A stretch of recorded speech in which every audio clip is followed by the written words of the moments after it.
Hi, this is Sage Jericho of Sage Enchantments.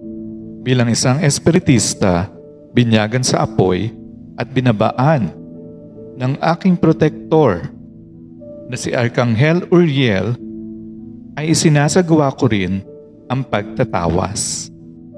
Ang tawas sa kandila ay malaki ang naitutulong upang kalasin ang di kaaya-ayang mga enerhiya mula sa iba, sa mga espiritu, sa mga elementals, at mga espiritong gala.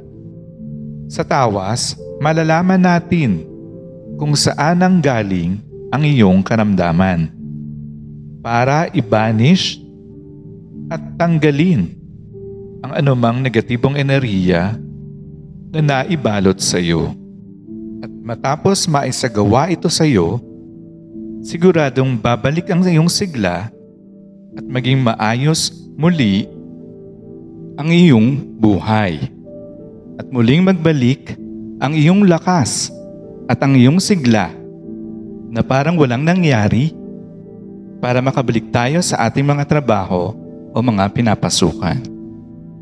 Sa proseso ng pagtatawas, ang kailangan ko lamang ay ang buong pangalan at tunawin ang kandila na isasaboy sa tubig. At doon lalabas ang iba't ibang forms o mga itsura na nahuli ng tawas.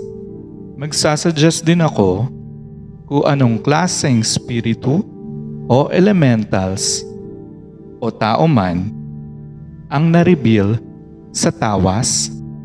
Ilalagay din natin ang tawas at ibabalot sa papel para ito'y sunugin at para mabanish. If you have question, please let me know. Salamat po.